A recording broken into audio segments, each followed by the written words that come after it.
Hi guys, and welcome to my channel. So today I will be talking about 4 ways to help someone who has lost a loved one to suicide. And today, just to give a quick intro of who I am if you don't already know. So I lost my little brother Morgan to suicide almost 5 years ago, and I created this channel to pretty much talk about different topics and things that I experienced during this grief process.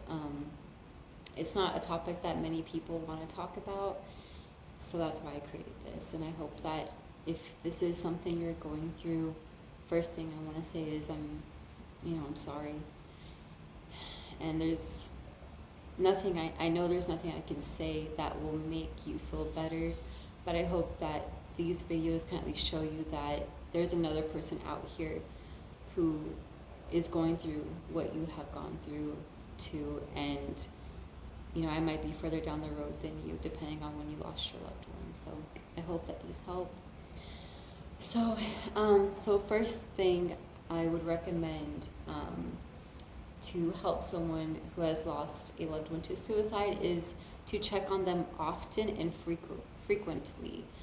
So what I mean by those are kind of sound like the same thing, but really the first few months when someone loses someone to suicide, people are all around you and always checking on you.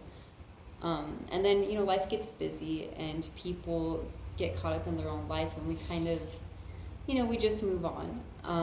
But that person who lost someone, really in any way to any kind of grief, but specifically to suicide is what we're talking about, they're still living that nightmare every day. So I would just say, don't forget about them.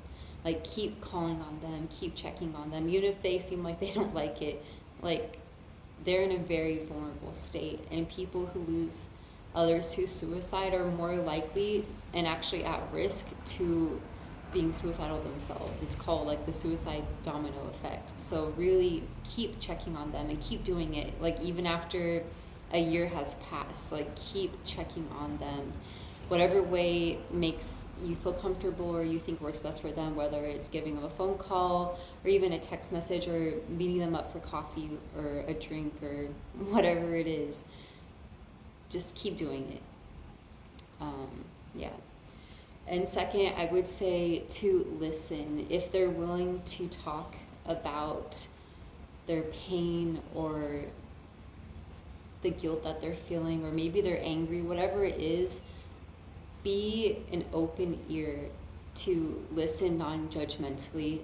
And I would recommend to not say it's gonna get better, because that's not what they want to hear. And honestly, nothing you can say is going to make them feel better.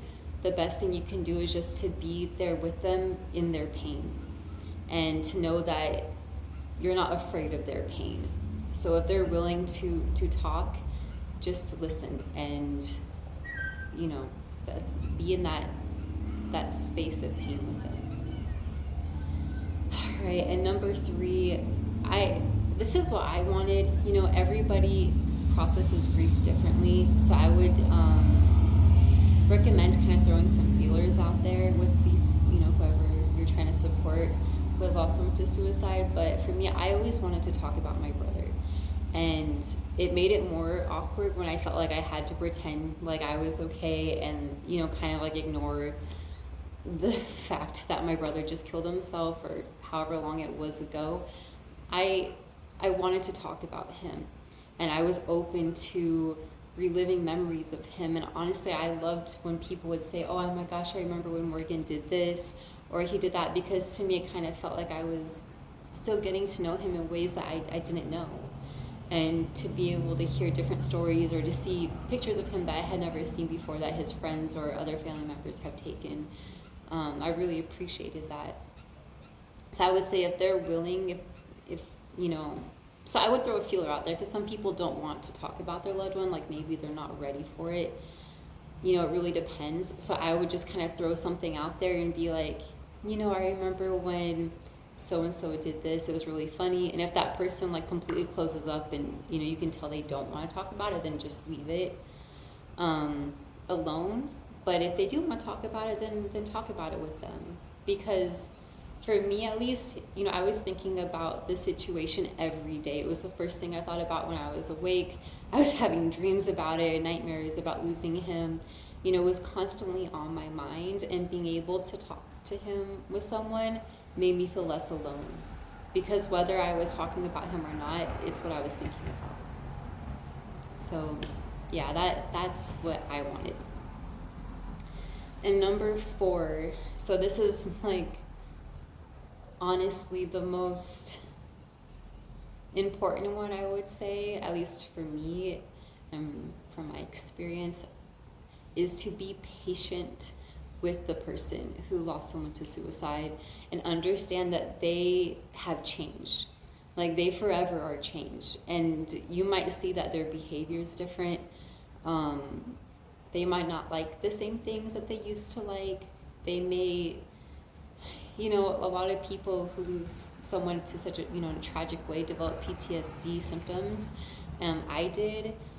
And it changed me. I remember one of my friends came in the kitchen, and I was so easily startled during that time, and it was a response to the trauma where I was so on edge, and I couldn't handle going out to the bars, going out like I used to. I was very sensitive to scary movies and to kind of intense sounding music, like screamo music and stuff like that. I was already in such a low place that I didn't need any more negativity in any way. And maybe some people that works for them, but I know for me personally, I just couldn't handle it. I needed to be uplifted. So I would say just to be patient with them. They're different, you guys, and they're probably gonna change in a way that you might not even recognize them in some ways. And I would say to just understand that they are different. They've been broken into a million pieces, and they've always operated as this person with this brother, or this person with this sibling, or this person with this child, and now they have to learn how to be that person without that other part in their life. I have to learn how to be a sister to a brother who's no longer here, and I always thought he would be in my life, and it changed everything for me. And I would just really recommend being patient with them, and if you can push through those hard times with them, and just let them know that you're there no matter what, it really does mean a lot. Yeah, so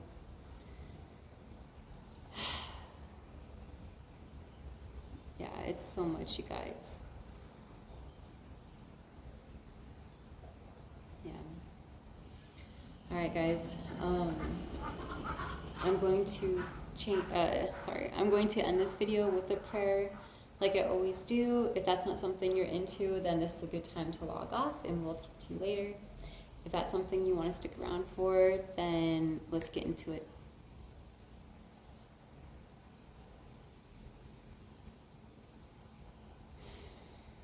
Dear God and dear Jesus Nazareth, dear Lord, I want to thank you, God, for guiding me through this prayer and meditation, Lord God.